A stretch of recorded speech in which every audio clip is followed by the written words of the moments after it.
বিমানবন্দর স্টেশনে সেনা অভিযানের এ ঘটনা ২৬ অক্টোবরের। চাঁপাইনবাবগঞ্জ থেকে ছেড়ে আসা ঢাকামুখী বনলতা এক্সপ্রেস ট্রেনে চালানো এই অভিযানে মিলেছে ব্যাগ ভর্তি অস্ত্র ও গুলি। দেশ জুড়ে যখন জাতীয় নির্বাচনের তোড়জোড়, তখন সীমান্তে সক্রিয় আন্তর্জাতিক চোরাকারবারিরা। উত্তর পশ্চিম সীমান্তে কখনো কাঁটাতারের বেড়া গলিয়ে, কখনো বা পদ্মা নদী পার হয়ে আসছে আগ্নেয়াস্ত্র, গুলি ও বিস্ফোরক। সেগুলো ছড়িয়ে যাচ্ছে ঢাকাসহ সারা দেশে। নির্বাচন সামনে রেখেই অবৈধ অস্ত্রের চালান আসছে বলে ধারণা স্থানীয়দেরও। আমাদের দেশে আসছে অস্ত্রগুলা, মেলা কিছু করা হয়েছে, মার্ডার করা হয়েছে, খুন করা হয়েছে, ভোট ক্যান্ডিডেট যে ধরেন যে মেলা কিছু অ্যাটাক করছে। আগামীকাল নির্বাচন আসছে, ভয় হবে, এরকম ঘটনা ঘটতে পারে। আপনার যেহেতু একটা দল ক্ষমতাসীন দল ক্ষমতাচ্যুত হয়েছে, পালিয়ে গেছে, এখন গা ঢাকা দেওয়া আছে, এই জন্য তারা তো অবশ্যই এটাকে নির্বাচন যাতে না হতে পারে সুষ্ঠুভাবে, সেটা তো অবশ্যই তারা ব্যাঘাত ঘটাবে। এই জন্য তো অস্ত্র আসছে বা আনাতে পারে বা আনাচ্ছে, এটা একটা বিশৃঙ্খলা সৃষ্টি করতেই পারে।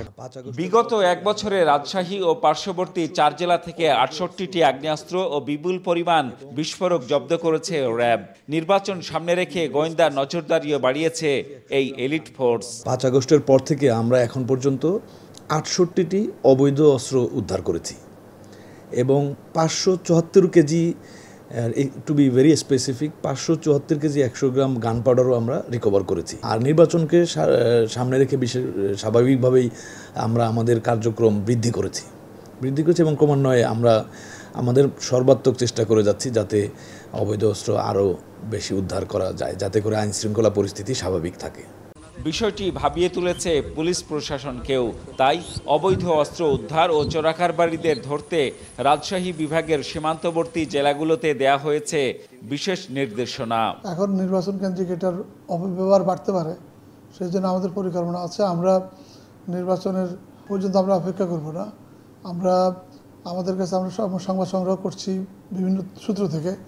আমরা যেখানে এরকম সংবাদ পাবো সেখানে অভিযান চালাবো এবং সেই ধরনের অভিযান চালানোর মতো সক্ষমতা বাংলাদেশ পুলিশের রয়েছে। বাংলাদেশ পুলিশের বিভিন্ন ইউনিট এটা কাজ করতেছে। রাজশাহী ও রংপুর বিভাগে ১০ জেলায় সীমান্ত এলাকা ১৬৬০ কিলোমিটার।